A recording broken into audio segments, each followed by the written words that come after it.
I recently had a talk with my wife of 11 years. Sadly, it ended with her in tears. This reminded me of a similar situation 3 years ago when I almost lost my job.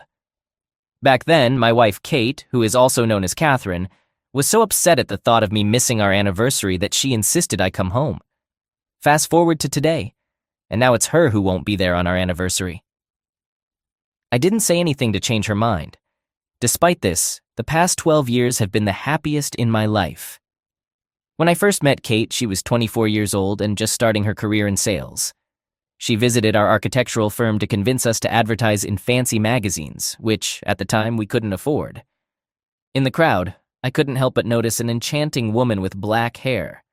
After discussing the matter with my partner, he helped me grab her attention long enough to ask her out. After our first meeting, she confessed that she knew we couldn't pay for her services. Even with that knowledge, I fell deeply in love with her. Our relationship developed over 6 months, and eventually, she moved in with me for another 6 months as she transitioned from a nomadic lifestyle to a stable office job. 4 months later, we tied the knot and became husband and wife. Every day, I still feel like the luckiest person alive for persuading her to marry me. With a sense of urgency, I dialed my boss's number once more. I've been with the company since the beginning. When Craig first started the company, our small team of designers, just 4 of us, achieved remarkable success by reducing production time in various fields. "Craig, I know you're there, please answer," I pleaded into the phone. Finally, I heard his voice on the other end. "Dan, I'm really busy right now, you know?" He replied shortly. Deciding to keep it brief, I said, "Well, I'm leaving right now and won't be back until Monday." In response, he asked, "Leaving? Where are you going?" I replied, "I'm going to celebrate my anniversary with my wife. I'll be back on Monday." "Have a good trip. Don't forget to knock before entering," he quipped. I chuckled and replied, "You always manage to make me laugh." To which he responded, "You know, I hear that a lot, not from those who really know you." Apologetically, I added, "I'm sorry, but ever since they brought this guy in to run Kate's department, there's been tension in our house." "Maybe a break at the hotel will help diffuse the situation," I assumed. "Well, it certainly won't hurt. Just do me a favor. When you're seeking adventure, remember me," Craig grinned. "Deal. See you on Monday," I said. I didn't hang up right away, but asked Craig's secretary, Rosa, for a favor. She knew how to work things out, and I needed a plane ticket. After the conversation with her, I headed home to pack. While packing my suitcase, the phone suddenly rang. "You have 45 minutes to get to the airport for security check. The ticket is waiting for you at the counter in your name," Rose informed me. She'd secured a return flight for me on Sunday afternoon at 1:30 p.m. Unfortunately, there were no available rooms at Kate's hotel, so she booked one 2 blocks away. "Have a safe trip. See you on Monday," Rose said. Hearing that, I rushed to the bathroom to grab my shaving kit, packed it quickly, and did a quick check of the room, even turning off the coffee maker, which was unusual for me, before hurrying to the car. Over 15 years, I've discovered several shortcuts that help me reach my destination faster. Despite my high speed, I made it to the flight with plenty of time to spare. After registration, security, and boarding, we finally got on the plane. Once I was comfortably seated, I put on my headphones and played some music. I'm a nervous flyer, and music helps me relax and stay calm. 3 hours into the flight, I was suddenly awakened from a pleasant dream about Kate and me by a gentle tap on my shoulder. I had fallen asleep, which wasn't surprising given my recent lack of sleep at night. Some of it was due to work stress. Kate and I had been going through a rough patch in our relationship for the past few months. For more than 2 months, she had been keeping her distance, not letting me get close. It all started when she told me about a colleague from another department getting a promotion and taking over her own. She was determined to prove that this decision was wrong and worked hard to show her worth. For the first 2 weeks, she came home exhausted, constantly discussing strategies to outshine Mr. Paul Reynolds. But over time, her determination waned, and after a couple of weeks, she mentioned that they had started cooperating. I became increasingly anxious as their joint mission to win a big client approached. Thoughts of a possible romantic relationship between them crossed my mind, but Kate always reassured me. Taking my bag out of the overhead compartment, I pondered how to invite Kate to dinner quietly without giving away the surprise. After taking a taxi to my hotel, I struck up a casual conversation with the driver, who happened to mention a charming, dimly lit restaurant located between our 2 hotels. Sounds intriguing. I expressed interest because it turned out to be exactly what I had in mind. After checking in, I quickly showered and rushed out. I wanted to catch Kate before she left for dinner.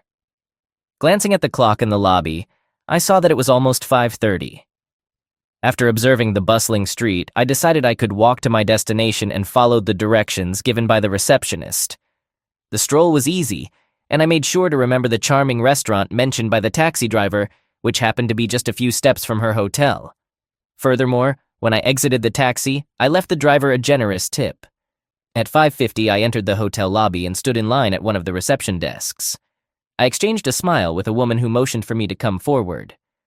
"Hello," I greeted her warmly. "My name is Dan Cardiff. I'd like to know if my wife, Catherine Cardiff, is in her room right now. If so, I'd appreciate the chance to talk to her." "Catherine Cardiff, you said?" She double-checked, taking a moment to consult her notes. "Yes, she's a guest here. Give me a minute to check if she's in her room." With that, she dialed the room number. After a while, she turned to me with an apologetic tone. "I'm sorry, sir, but there was no answer. Would you like to leave a message?"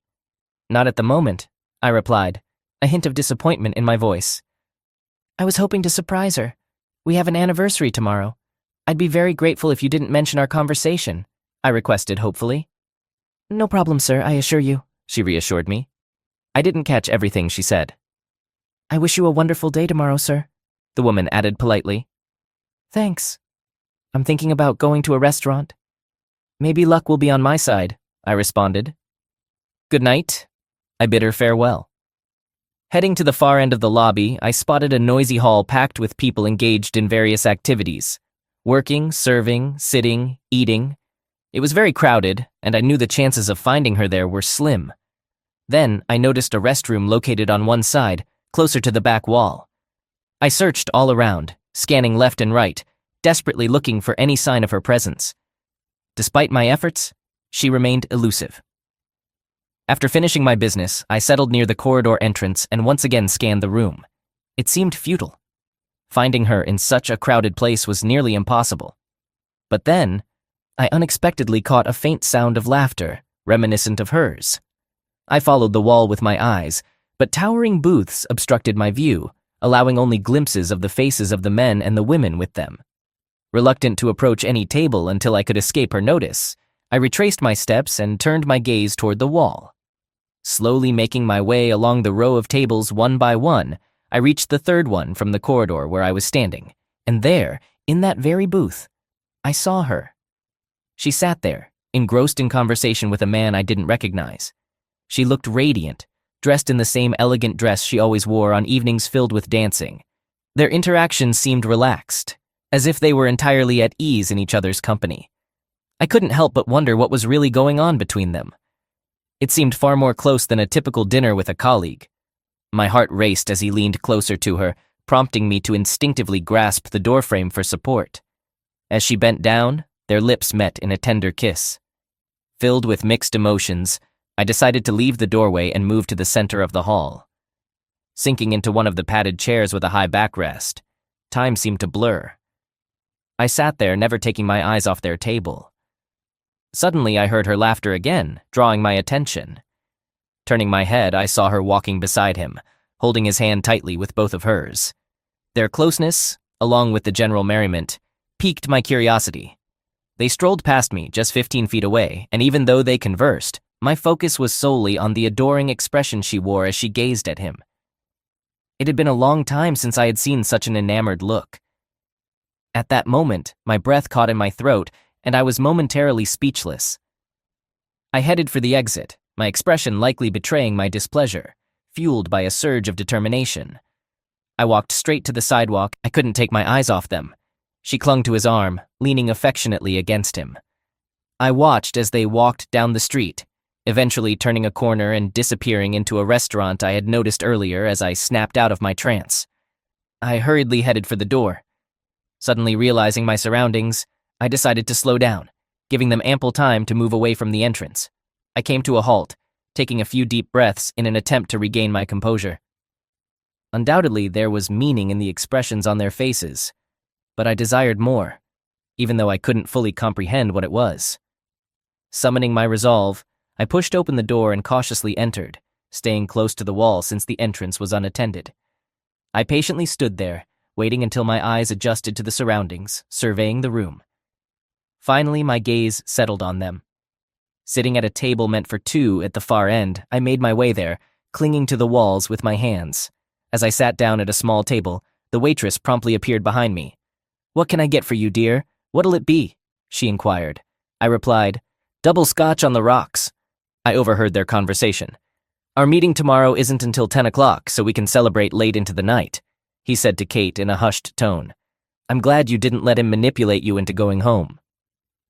"We wouldn't miss our 2-month anniversary for anything." "I can't believe it's been 2 months," she exclaimed. "And it could have been longer," he remarked. "If only you had accepted my offer at the end of my first week at work," he reminisced. She laughed and added, "I had to play the innocent girl with you, considering that I'm supposedly married." She shook her head in disbelief, recalling the moment when he approached her in the presence of Marge and asked her out, fully aware of his marital status. "Marge actually told me that you liked me," he mentioned. "We should do something nice for her because she played a significant role in bringing us together," Kate suggested as the waitress approached, served their drinks, and swiftly walked away, raising their glasses. They raised their glasses in a toast to the incredible 2 months they had spent together and the countless more to come. "I'll do whatever it takes," he said as their glasses clinked together. "There will be many more," she replied cheerfully. The waitress placed my glass in front of me and inquired, "Here you go, dear. Is that all?" I handed her a $10 bill and said, "Thank you, ma'am," before shifting my attention back to the adjacent table. They glanced up, but as strangers, my presence seemed inconsequential to them. Kate, noticing his gaze, turned and looked at me. "You know, a guy should always carry a camera with him for such moments," I remarked. Her expression was truly limitless, suitable for various posters, as she sat with her lips moving soundlessly. "Wow, 2 months. This is a special anniversary. I still remember mine, but after 11 years, it begins to lose its novelty." Watching them both, I found myself saying, "Let's celebrate 2 months. It's a symbol of passion and prosperity, isn't it? Well, a lovely couple like you definitely deserves a gift." "So here's my offer," I said, tossing the ring in Kate's direction. "And here's a surprise." Paul interrupted Kate with a loud outburst, realizing that staying here any longer would lead to trouble. I turned to Kate, who was trying to calm him down, and said, "Tell him how lucky he is that he wasn't in my home. Please contact me and let me know where you'd like to receive your belongings. If you're wise, you'll avoid coming to my house. Applying ice to your nose might reduce the discomfort," I stated, turned around, and departed. Leaving the club, I walked briskly back to the hotel. It was unlikely that Kate knew my current address, and given my actions toward her friend, it seemed unlikely that she would pursue me. To create distance between us quickly, I rushed into the lobby. Approaching the front desk, I politely asked, "Excuse me, do you happen to have the contact numbers for airlines? I urgently need to book a plane ticket." The employee inquired, "Certainly, sir. May I inquire about your preferred airline as well as your desired departure time and destination?" After providing all the necessary information, she assured me that she would inform me about the flight details in my room. Back in the room, I began to pace back and forth, bewildered by the unfolding events. How could this have happened? Then a thought struck me. Perhaps Kate had missed her true calling in life. Her performance over the past, as my frustration continued to mount, I realized I couldn't stay in the room any longer. Grabbing my bag hastily, I descended the stairs to the lobby. When I reached the lobby, the receptionist, who had just finished a phone call, motioned for me to approach. "Sir, if you leave now, you might make the last flight today. Registration closes in 30 minutes. If you miss it, the next flight is in 3 hours, she told me. I replied with a thanks. Hoping the taxi drivers in the area were reliable, I signed the cash receipt handed to me by a woman. "I'm sorry I have to cut my visit short. Please stay with us next time," she said, smiling warmly. As I headed for the exit, a rush of unforgettable memories washed over me. Rushing out of the lobby, I quickly grabbed a taxi from the nearby parking lot. I asked, "I bet you $50 you can get me to the airport in under 30 minutes, as I took my seat. The taxi driver responded, "You got it, boss," snapping me back to reality. He turned out to be experienced and got me to my destination in just 20 minutes. I paid the meter fare, added a generous $1.50 tip, expressed my gratitude, and hurried to the exit. Reflecting on it later, I realized there was no need to worry. I had a few minutes to spare after passing security. I eagerly awaited the announcement of the boarding, unlike last time, when I needed music to occupy my mind. With plenty of distractions around, a funny thought suddenly crossed my mind, and I had to suppress a laugh. I remembered that Kate's mother never really liked me, while Deborah seemed to have her husband under her thumb. She treated Greg poorly, almost like he didn't matter. But I couldn't tolerate her behavior, and she was aware of it. One day she even accused me of eventually cheating on Kate, claiming she saw me glancing at other women when we were together. Throughout the entire flight, doubts about what was happening gnawed at me. I pulled out the photo I always carried with me, of Kate and me, and studied it intently. The person next to Kate in the photo suddenly seemed unfamiliar. I glanced around to make sure no one noticed, then returned my gaze to the photo. In the picture, I stood beside Kate, but what caught my attention was the way she gazed into his eyes. It made me doubt. Although men aren't typically known for their memory, I considered myself an exception. Like most women, Kate often tested my memory by asking, "Do you remember this?" Or, "Do you remember that?" Unfortunately for her, I remembered everything. I recalled every conversation, every plan, and all the close secrets we whispered in the dark. Sitting there now, I couldn't help but wonder if I hadn't noticed this unfolding for 2 months. What else had I missed? The man had shown interest in her from the first week they met, but she claimed she rejected his advances to maintain her appearance due to her marriage. The thought of them being together bothered me. I formulated a 2-part plan. I'd go home, pack all her things, and take them to her mother's. Of course, the elderly woman would find a way to blame me, but the truth was what I sought. When we arrived at the airport, our family life was unraveling. I headed straight to my car and joined the exit queue. The drive home felt like a blur, and I couldn't remember much. Nevertheless, I reached my destination. The journey's duration remained a mystery, but honestly, it didn't matter. Stepping into the dimly lit house, I felt an eerie sense of unfamiliarity. The thought that I had to get used to this sight as the new norm consumed me. After dropping my bag, I headed for the kitchen. En route, I instinctively turned on the answering machine. A pleading voice on the other end said, "Dan, please don't do anything rash. I'm heading home to talk. Please wait until I get there." She sounded pained, conveying her emotions. I believed the cheater deserved punishment, but I didn't want to hear it, especially not in that voice. So I reacted impulsively and banged my fist. My actions may have been rash, but I needed to protect myself from foolish decisions. It was clear I wouldn't be able to sleep that night. I went to the garage and gathered all the suitcases she had collected over the years. Choosing a large black suitcase and a bag for her clothes, I set them aside and took the rest to the bedroom. As I sifted through her closet, I carefully picked a few items. I quickly stuffed them into one of the large bags, repeating the process several times before turning my attention to the dresser. It had been ages since I'd seen underwear tucked in there. For a fleeting moment, the idea of grabbing some hot dogs crossed my mind. I was supposed to go to her mother's house, but I didn't want to, so I opted for a solitary gathering with lox and marshmallows. I didn't want to deal with her parents or anyone else, so I took matters into my own hands. Instead of waiting for her, I impulsively went to the hardware store to buy new locks. Upon returning home, I realized I couldn't leave the pile of stuff in the front room. Following my thoughts, I loaded everything into the car and headed to her mom's house. I drove carefully and unloaded everything near the garage, not wanting to burden Greg with extra work, especially since his wife and daughter wouldn't help him. As the third box fell to the ground, my mother-in-law appeared. "Hi, Dan, what's all this? What's going on?" she asked. I explained, "Well, when Kate arrives, she might need her clothes. Initially, I thought she'd bring them herself, but I couldn't wait any longer. They were cluttering the front room." Confused and with a pale face, she inquired, "What do you mean when Kate arrives? I thought she wasn't in town yet. Why would her things be here?" "Deborah, I'm not entirely sure how she plans to sort things out, but I assumed she might stay with you temporarily.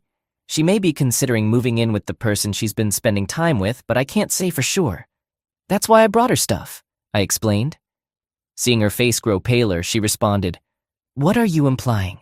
How can you accuse my daughter of such things? She had to stay there for work. She'd never cheat on you." Her voice trembled, nearing hysteria. "I even saw them together last time. They looked happy. They were joyfully celebrating their 2-month anniversary at a lively nightclub near their hotel. I repeatedly asked her to join me at home for our anniversary, and she regretfully said she couldn't." Determined, I hopped on a plane to be with her. However, when I arrived, I found them having a close dinner. The atmosphere was romantic, and I didn't want to intrude on their special moment. Besides, witnessing their tender kisses across the table, I needed some time to gather my thoughts.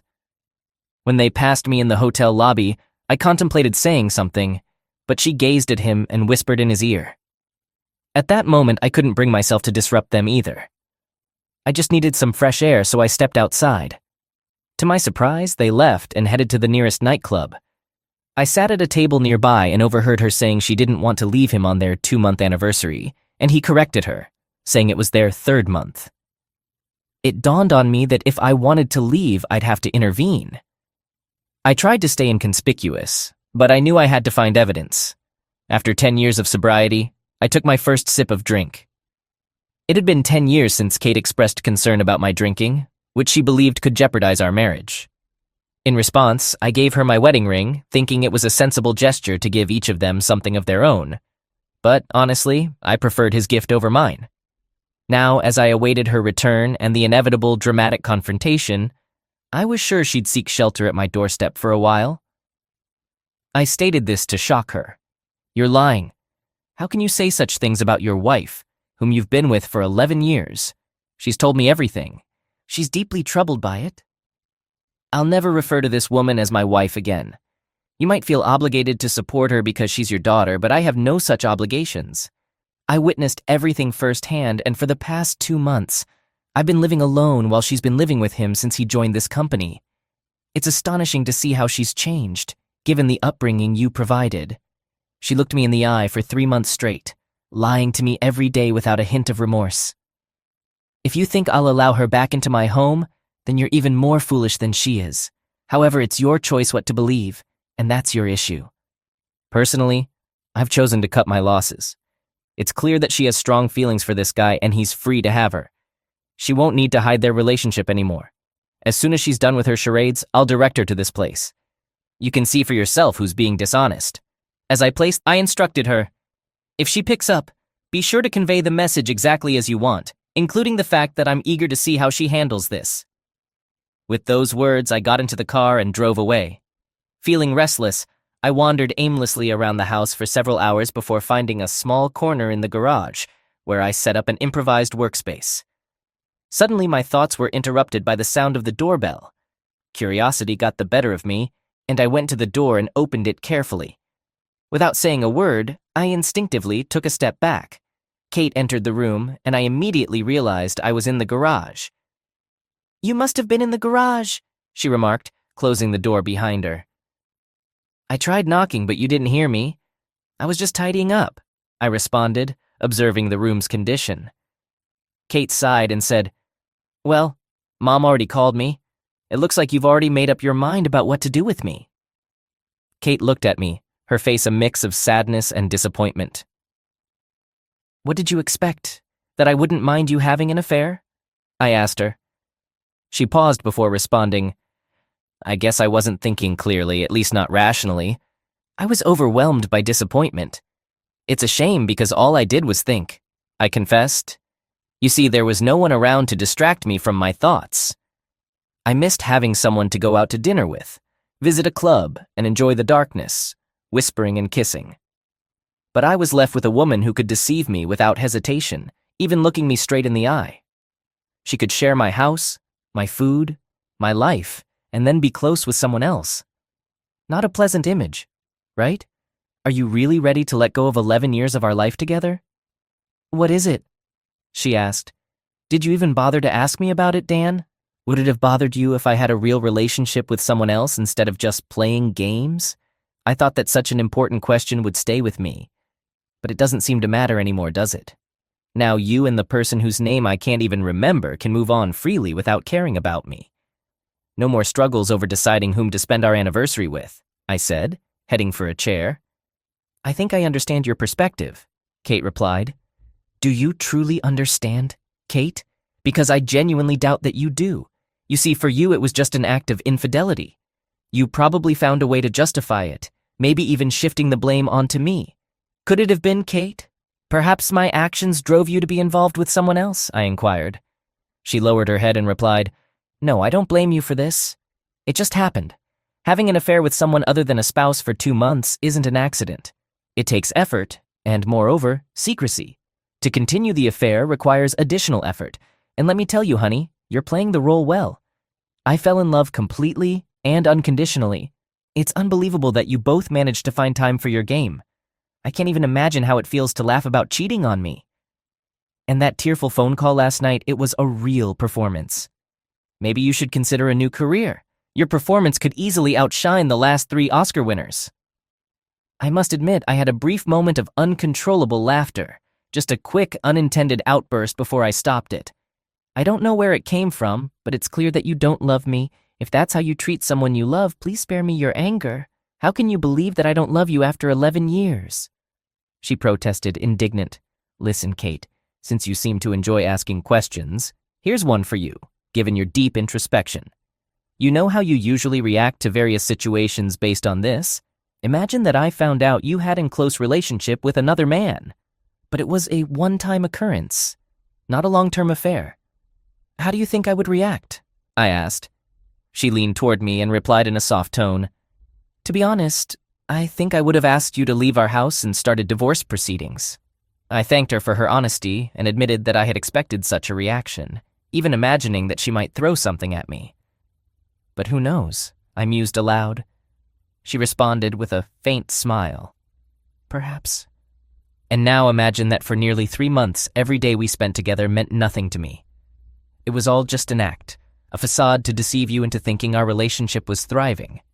In reality, I was going through the motions while my heart belonged to someone else, spending entire days with my mistress after leaving you.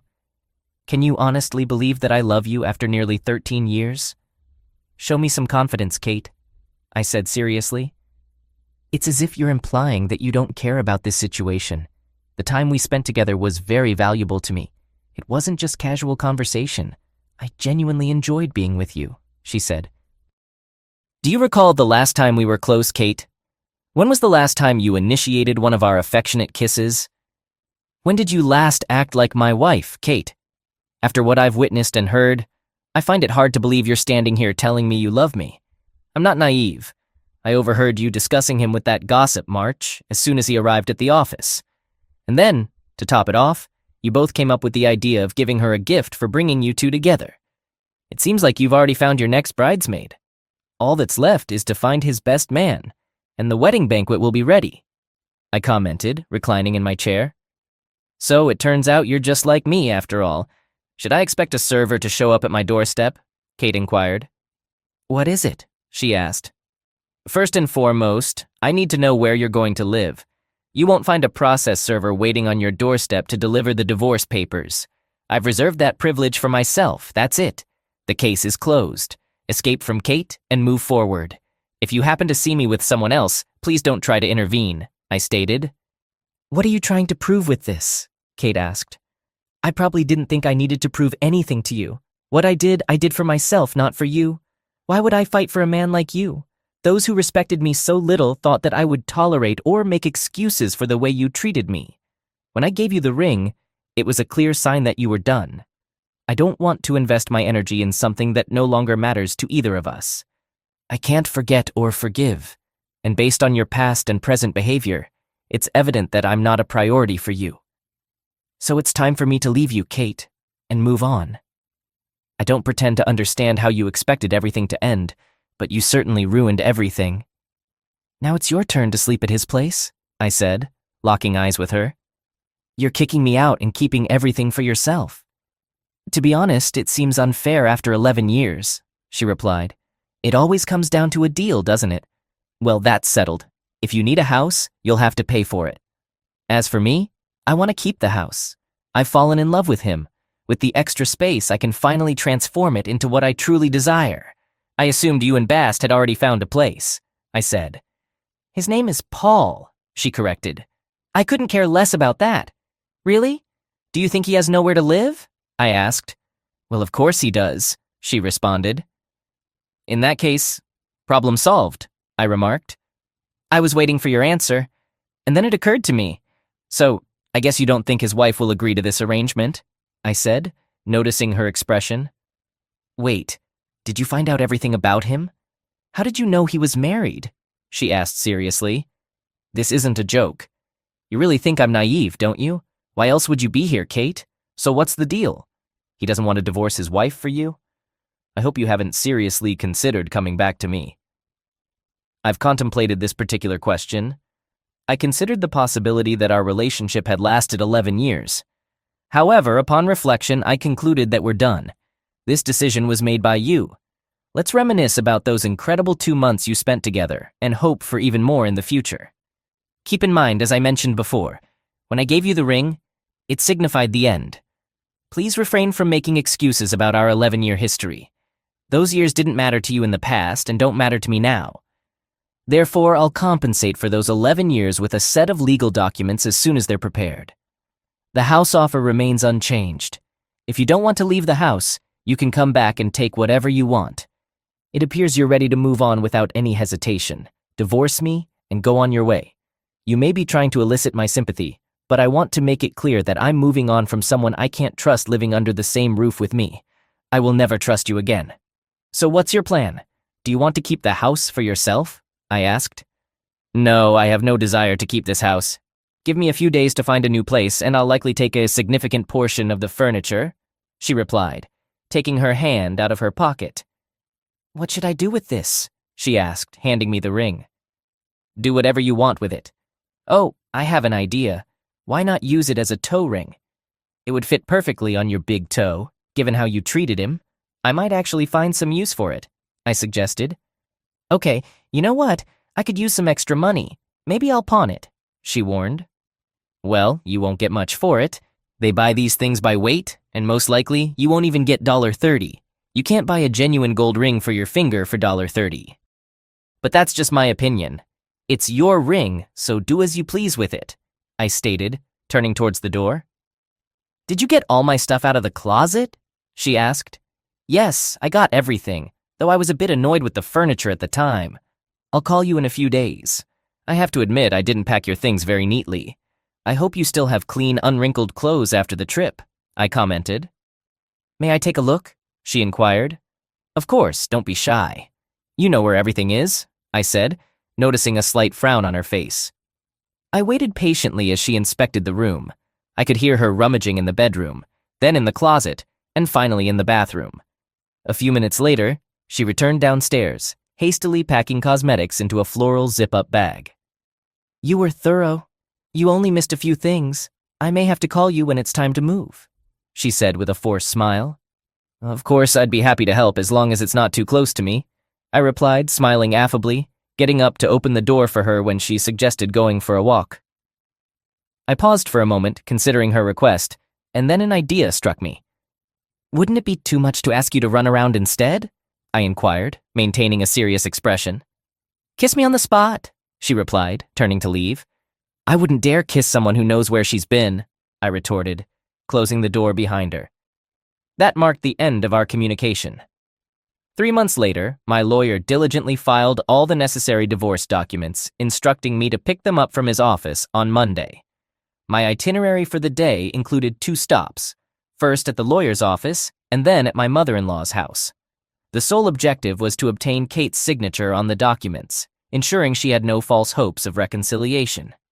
After parking my car at her house, I paused for a moment, gazing at the familiar facade, contemplating the completion of this final task.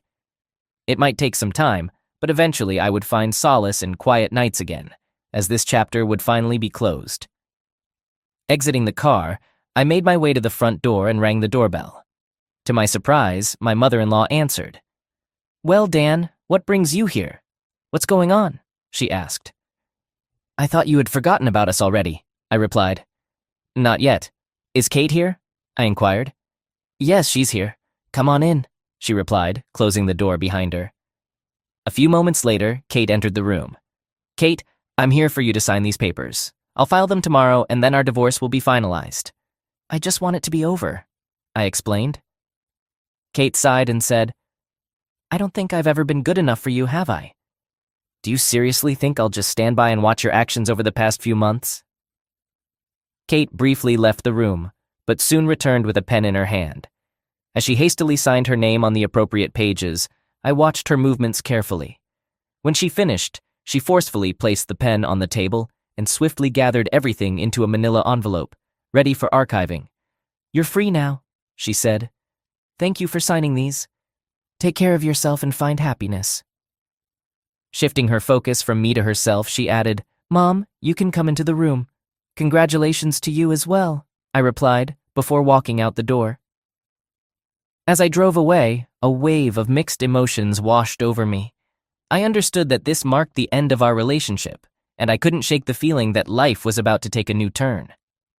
Just a month later, our divorce was finalized, signaling the start of a completely different life. In due course, I received unexpected news from Kate's father. He informed me that after our divorce, Kate had asked Paul to leave his wife and marry her. However, Paul made it clear to Kate that he couldn't do that. He admitted that their relationship had no romantic feelings for her. It seemed that after such a revelation, Kate had to come to terms with the fact that she would have to continue her life without me and without Paul, learning the lessons from our past relationship. Kate now resides with her parents, in search of a new job after being disgracefully dismissed from her previous one, just like Paul, thanks to me. According to her father, Kate is unhappy. She's had several encounters, but they involved either married men seeking only intimacy or men with questionable reputations.